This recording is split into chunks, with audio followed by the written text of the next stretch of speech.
Okay friends, now let us continue from where we had stopped. We saw how Gandhiji was talking about the benefits of non-violent technique. He was saying that in non-violent technique, there is no such thing as defeat. It's all about being in a situation of do or die, wherein you will have to put in desperate efforts to succeed. Moreover, there are no killings involved, no physical harm or injury caused to anyone, and no money being utilized. Above all, in non-violent forms of protest, there is no attempt made to resort to any scientific theory or concept to justify acts of destruction and violence. I hope you understood how Gandhiji is hinting at the ways in which Nazi Germany had made use of certain established scientific concepts, including even those of Charles Darwin, to justify their deeds, to justify their acts of oppression, to justify acts of killing. Okay, now let us continue. It is a marvel to me that you do not see that it is nobody's monopoly. If not the British, some other power will certainly improve upon your method and beat you with your own weapon. So here, Gandhiji is trying to issue a small warning to Nazi Germany, to Hitler in particular. He says with a certain degree of amusement, bewilderment, that it is rather strange that Hitler is not able to recognize or internalize the simple truth that violence is something that anybody can indulge in, anybody can resort to this weapon, and it is not anybody's monopoly. Some day or the other, or perhaps in a short while, some other nation, some other country, some other group might become more powerful and make use of the same weapon that you have mastered. They might better your acts of oppression, violence, and create a new history in torturing people, in causing mass destruction. That means that it's not something great to monopolize groups of people resorting to acts of violence, because it's not something that is permanent. You cannot enjoy this monopoly forever. In all probability, some other country or group might replace your strong position now, utilizing the same weapon that you have been using to cause mass destruction. Okay? You are leaving no legacy to your people of which they would feel proud. They cannot take pride in a recital of cruel deed, however skillfully planned. So Gandhiji again continues in the same vein and says that you are not leaving a strong legacy to your future generations, to the people of your country. Generations to come would certainly be ashamed of this black episode in the history of their nation. They would think rather regretfully about such acts that have formed part of their country's history. So, you're not going to leave behind a strong legacy that the future generations of your country would be proud of. They would rather be ashamed of such a past, such a horrifying past, because they cannot take pride in a recital of cruel deed, however skillfully planned. That is, no matter whatever justifications you may put forward now, favoring your acts of oppression and mass extinction, your future generations would never ever be able to take pride in such episodes of cruelty, torture, and humiliation. No matter how skillfully and how systematically they would have been planned and executed. An act that is to be condemned, that is to be deplored, will always continue to be so, even in the future. Nobody would try to speak in favor of such cruel deeds where humanity is made to suffer, where a whole group of people would be subject to acts of violence and destruction.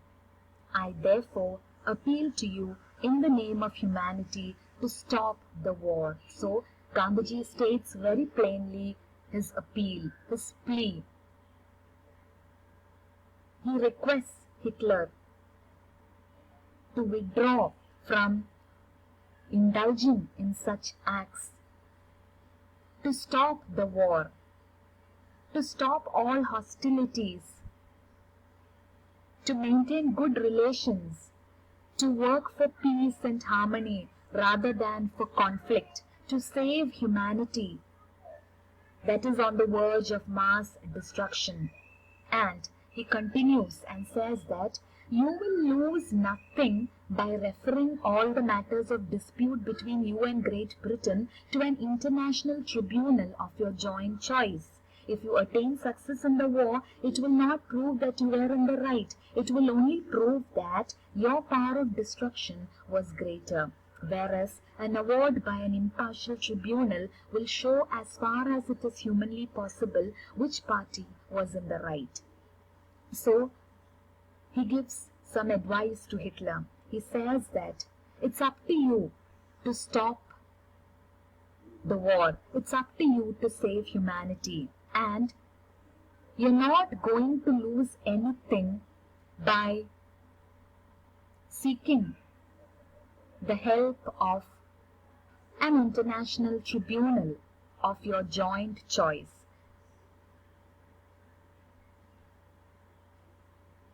It is accepted that there might be conflicts between your nation and Great Britain. Conflicts sometimes can come up, isn't it, between nations? But that doesn't mean that one has to resort to or adopt unfair means of attaining success. Adopting means that would cause massive destruction to humanity at large. In the name of protecting humanity, it's the duty of every individual, it's rather the responsibility of every individual to search for or rather seek other forms of maintaining justice, ensuring peace and reconciliation without any damage to anyone. That is why Gandhiji gives the advice that why not refer matters of dispute between you and Britain to an international court which can actually settle disputes, and let this court be decided on the basis of your joint choice. Both of you can actually come to a consensus regarding how you want the dispute or the conflicts to be solved, and you can approach an international tribunal or court to settle such disputes.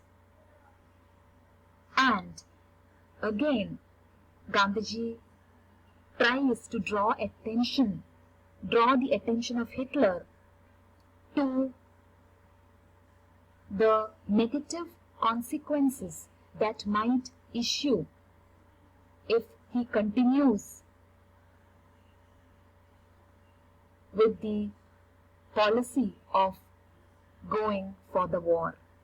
That is why Gandhiji says, if you attain success in the war, it will not prove that you were in the right. It will only prove that your power of destruction was greater. So Gandhiji again tries to remind Hitler that if at all Hitler is able to attain success in the war, it will not prove that he was right. It will only prove for future history that his power of destruction was far greater than his opponent. The fact that one group won the war does not justify that group in any manner.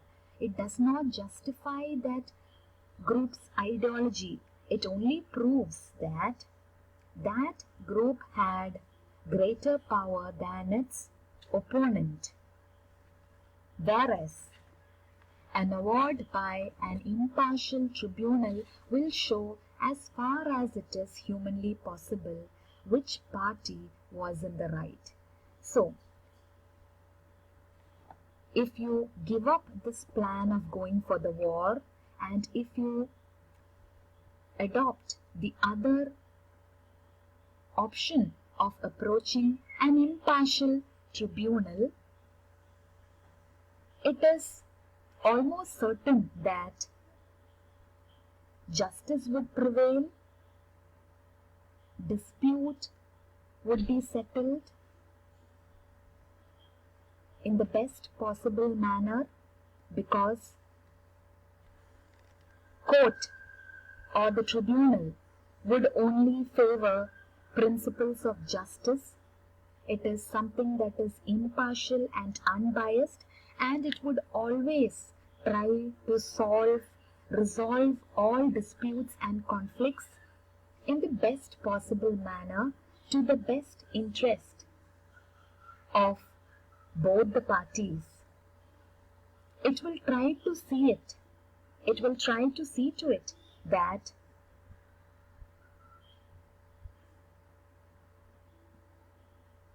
justice or the right was on the side of a particular group, not on the basis of the strength and power of that particular group, but rather on the basis of how far that group is able to justify its claims.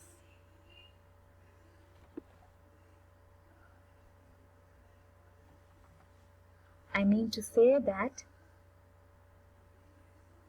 the tribunal would try to see to it that justice and fairness prevails without taking the side of any group on the basis of its so-called power or strength. Okay friends, I am stopping for a while now. We'll continue in the next clip.